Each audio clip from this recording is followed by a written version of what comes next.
Hi everyone, welcome back. Today we're looking at the Oneleaf NV400. This is the Eagle version, which is the 2-26, and we're going to be looking at some of the features, but we're going to be really focusing today on daytime shooting, and I'm going to even show you some footage of some daytime shooting. So when we look at the scope, there's really a lot of very nice features. There is some cons, definitely, but I'll get to the cons towards the end of the video. But there's some very nice features on this scope. So let me run through some of them.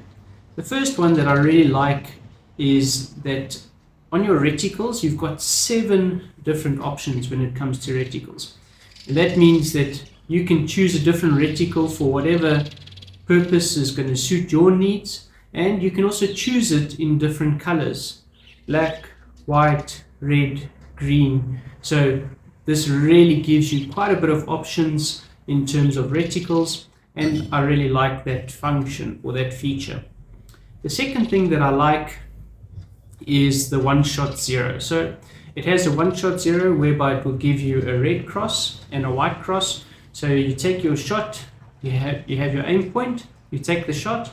Then you go to the OneShot Zero, put your red cross on your aim point, put your white cross, move your white cross across to where your bullet actually hit, and then it will zero it automatically. What's also nice about this OneShot Zero is that it has 6 zeros that you can save.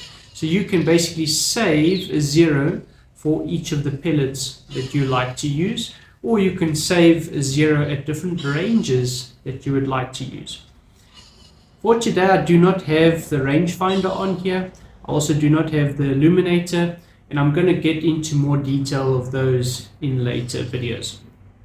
The next feature that I really like is you can choose whether you want it to act as a first focal plane or a second focal plane scope. And that's a really nice feature, because especially for guys that really struggles with their eyes, the first focal plane might be a little bit too fine for them. They might actually struggle to see it, and in general, first focal planes are more expensive than second focal planes. So it's really nice that this one has got both options. You can go first focal, which basically means that as you zoom in or as you magnify, your reticle gets bigger or smaller in relation to your zoom. Whereas second focal plane, your reticle remains the same, irrelevant of how far in or out you are zoomed, zoomed. So that's also a very nice feature. Then for your actual filming that you do through this, that's also very nice. So on your normal scope that you buy, you'd obviously have to buy an additional mechanism that you can use for filming. So this one has it in-house, has it built in, so you can film during the day and during the night. But that's a really nice feature, and you'll see the quality of that as well. So during the daytime, the recommendations from Oneleaf is that you need to film in 4K with 120 frames per second. So this will give you the best footage during the daytime. At nighttime, there is a different setting that they recommend, and I'll go through that when we do the nighttime shooting. So in terms of magnification, this really does have a very high magnification, up till 26, from 2 to 26, and the setting basically goes up in 2s. So every time you magnify here, it goes up in 2, and it has a little indicator on the left hand side that shows you how much you've gone up. So let's say it shows 5, then that means you're at 10 magnification. And if you're at 13, you're at 26 magnification. If you're at 1, you're on 2 magnification. If you're using it as a first focal plane scope, the magnification won't make a difference to your holdover or hold under points. The next very nice feature, and this is quite important because this adjustable objective works the exact same as a normal scope. So the higher your magnification, the closer you need to be on your adjustable objective. Because if you're far out, you'll get a blurry picture, and that's the same with the normal scope as well. But the next function that it's got really helps you with this. So it's got a function called picture in picture, which basically means you'll have your main picture, and then you'll have a small little picture at the top as well. So what this does, it gives you a really zoomed in version of where you are, and that just helps you to dial in your objective lens as precise as you can get it. So it really gives you a very nice picture of that. And then you can just switch it off again. So definitely very, very nice. The other feature that I really love about this, it has a built-in gyro. So what that means is it can give you inclination. So if the gun is pointing down, if the gun is pointing up, it can give you that. It also gives you cant. So if your gun is slanted to the left or to the right, it gives you that automatically with the built-in gyro. And what I like about that is if you're going to be doing long range shooting, so let's say from 50 meters and onwards, cant definitely plays a role. So how do normal scopes get around that? Usually there'll be a little bubble level. You'll put a bubble level somewhere on your scope or on your mount, and that allows you to get rid of the cant. Whereas this one, on the right hand side, it shows you exactly what is your cant, and on the left hand side, what is your inclination. So yeah, that's some of the main features that I really appreciate about this, especially during the daytime shooting. So what we're going to do now, I'm going to be taking a couple of shots and we'll film it, and then I'll take that and then also put some of it in slow motion just to show you what the footage looks like, what I see when I'm busy zooming in, what I see when I need to adjust my objective, and then after the shooting, and you'll see during the filming as well, some of the cons of the scope we'll do after the shooting. So let's get shooting. Alright, so as it is now, the scope is in day mode. So, and that is exactly what is outside now. And most of the functions is exactly like a normal scope would be in terms of magnification. So the magnification is adjusted on top here. You've still got your ocular adjustment here at the back. So this helps to bring your reticle into focus. And then here in front, we've got our objective lens or adjustable objective. And this brings the picture into focus so that our parallax is set perfectly. So one thing you need to remember if you're going to be shooting this during the daytime, you must have this front shade tube, shade, yeah, you need to have that front portion on. I'll think of the name now. So, and that really is very, very necessary during the day because it helps to limit the exposure that comes into the camera. So something that's very important. In terms of actual usage during the day, it's very, very simple to use. Basically like a normal scope, you just need to get used to the different ways that this thing is set up. So what I'm going to do, I'm going to start off by pressing record. So record is very simple. One press of a button and we're recording. And you'll see I have a couple of balloons and the target set up down there. And what I'm going to do, I'm going to zoom. So currently I'm on 7 times zoom, which is 14 times magnification. I'm just going to dial it back a little bit. Yeah, that looks about right. So first things first, I'm going to put on the picture in picture. Hey, there's a dove that just walked past. Okay. Right, so there you can see the picture in picture, and now I can really dial in our objective, our adjustable objective. So there you'll see if I go that way, it becomes more blurry. If I go this way, it becomes clearer and more defined. And I'm sure just by looking at that, you can already see what I meant by some of the cons of this scope. All right, so let's see if we can take a couple of shots.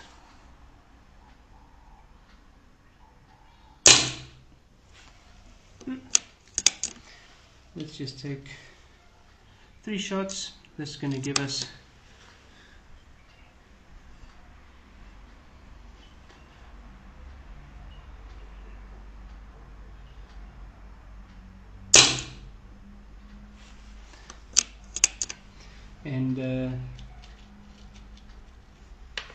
I must say I really love the recording function. Unfortunately, during record you cannot see what I see, or you can't see all the icons that I see. So when I'm looking through it, I can also see the gyros, I can see the cant, I can also see the inclination that I'm shooting at, and this becomes very important when it gets to your ballistics. And I'm going to do the rangefinder and ballistics as a video, and then I'm also going to do a night video as well. So alright, let's stop talking so much and just switch off the picture on picture.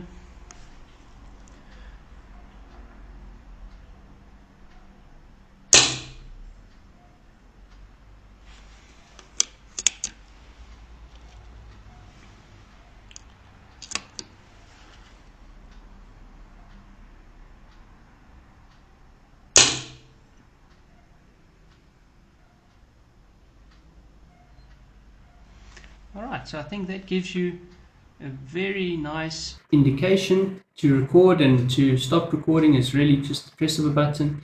I think what I'm going to do now, I'm going to zoom in as much as possible and show you what it looks like with that maximum zoom, and how close you really need to be on your objective lens so that you can get it nice and precise. So let's start the recording again,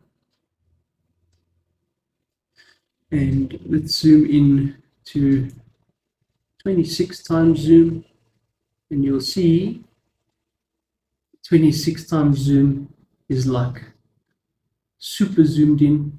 So there we can see our little dove target. Let's see if we can just get it a little bit clearer.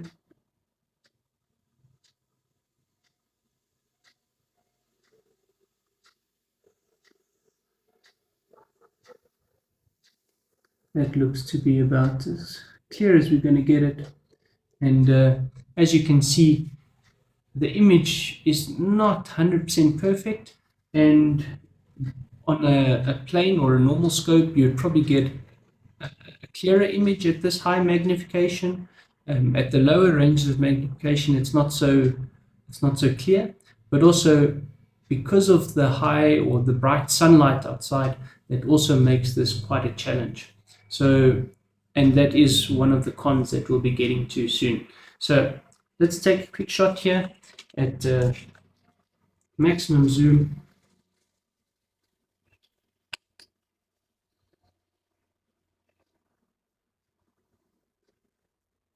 So this is way more than what I would usually use, but some guys might want this function.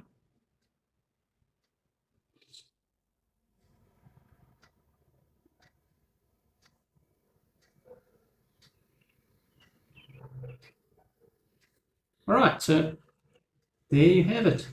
So let's get to the cons of this scope, the things that are not necessarily a con, but in my eyes something that I like from normal scopes, which I don't like about this one. So let's get into that, and then you'll be able to make up your own mind. All right, so let's have a look at some of the cons of this scope. And to be fair,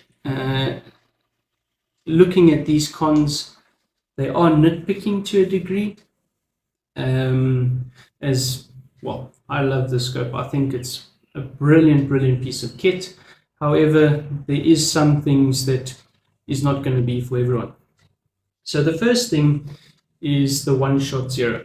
So while the OneShot Zero works beautifully, and it's nice that you can have different zero settings for different pellets or different rifles or whatever you want to do, the problem that I have with that is you need to go out of the shooting, let's call it the shooting view, into another menu, and then from the menu you need to go to the OneShot Zero function. Then you perform that function, and then you need to go back to the shooting, or the shooting view. So the reason that I don't like it is sometimes you just want to make a one-click adjustment, where on this you cannot make those minor adjustments on the fly. You need to go completely out into another menu and then go back. So the OneShot Zero does work brilliantly, however that to me is a bit of a disadvantage. The second con, if I can call it that, is when let's say I'm on the shooting menu or the shooting screen, and now I go into the main menu. When I do that, as well as if I switch the scope on and off, it always goes back to 1x magnification. So the reason that I don't like it is because if I've set up something for 10x zoom, yeah, it doesn't take long to get back to 10x zoom, but it does make a difference when it comes to just that little bit of time that you need extra to set it up. So that's one thing you need to keep in mind, that zoom will go back to 1x zoom every time. If you go into menu, if you go switch it on and off, it will go to 1x zoom. You need to set it up again. So that's another con in my eyes. The third con is during the bright daylight. So like today, it's very bright out there, and you could probably see it in our video that we took, that there is a lot of exposure from the sun, and that's even worse if you are looking directly into the sun. So if the sun is coming straight from the front, then this scope really struggles with that very, very bright sunlight. So that's something you need to keep in mind. I have got it set at auto for the ISO setting. However, you can set that ISO setting down to maybe 100 or 200. That will help with the exposure. You can also set the actual exposure on the menu as well. You can set it down, and this will help with that bright light that comes through.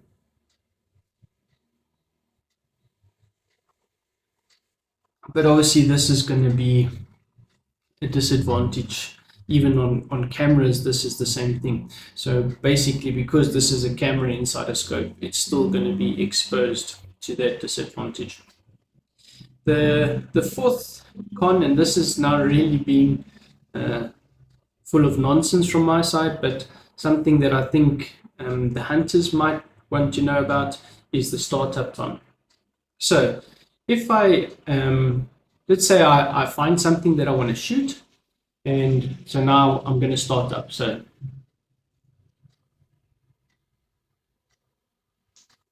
right, so that's already 3 seconds. Okay, 5, 6, 7, 8, 9, 10, 11, 12, 13, 14, 15, 16, 17, 18, 19, 20. 20 seconds. That's how long it takes before the reticle appears and you can start to shoot. So if you are hunting, there is a way around that, and I'm going to explain that now. But definitely you need to keep in mind the startup time is around about 20 seconds. So if your scope is off, it's going to take you 20 seconds before you can be able to take a shot. However, the battery life on this scope is incredible. So I've used this yesterday. I had it on for about 6 hours, and it was not even a quarter of the battery life that was drained. So they claim 10 hours, but I think it's even more than 10 hours, and that's really nice. So what happens if I switch it on, it will just stay on. Then I can come anytime, have a look through it, press record and start shooting. So yes, it does take 20 seconds to start up. However, if it is on, then it's not really an issue. So if you're out hunting, what I would say is switch it on and just leave it on for your whole day of hunting. Switch it off or just charge it tonight again when you get home. So the charging time for a full charge on this is about 5 hours, which is quite long, but you do get a good battery life out of it. So yeah, that's it. That's my daytime shooting video, guys. Hope you enjoyed this video, and I hope this gives you a little bit more insight into this magnificent scope that we've got here. Till next time, happy shooting. See you around.